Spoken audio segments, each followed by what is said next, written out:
While enjoying treats with his friends during his class party, a third-grade boy excitedly began talking about his favorite dessert. However, once school officials heard his request, they immediately called the police on the terrified young boy. Public schools are implementing extreme policies to ensure that students toe the line in order to refrain from offending anyone. Now, the slightest misstep can soil a child's record simply because another student was offended by it. Stacy dos Santos and her son discovered this firsthand.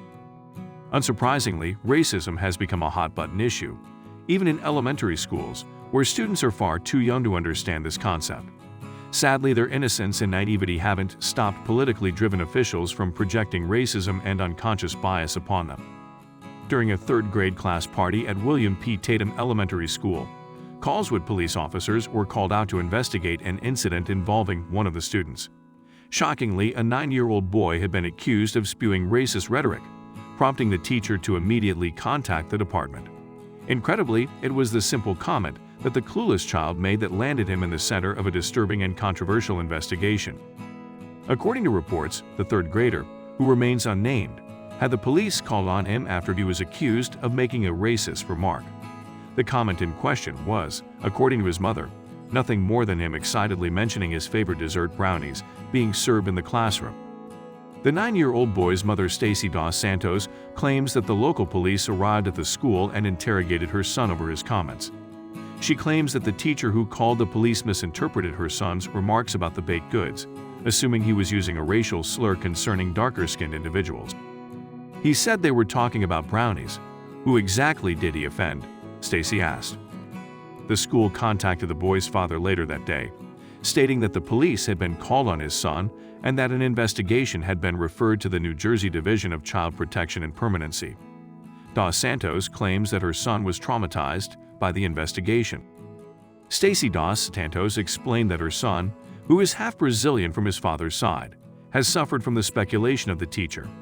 She added that the school has a policy in place that requires officials to contact the police instead of dealing with situations themselves. "I'm not comfortable with the administration at Tatem. I don't trust them, and neither does my child," she said. "He was intimidated, obviously. There was a police officer with a gun in the holster talking to my son saying, 'Tell me what you said.' He didn't have anybody on his side." Due to the state's memorandum of agreement, the school district immediately turns over all instances of perceived offense over to the local police department and family services, no matter how trivial. This means that even the slightest accusation can earn a child and their family an invasive investigation, just like the one Dos Santos has been forced to undergo. Superintendent Scott Oswald admitted that officers are called out to investigate matters in the school district, as many as 5 times per day. The uptick in incidents involving police intervention has sparked concern and outrage among parents, prompting the school to look into their policy.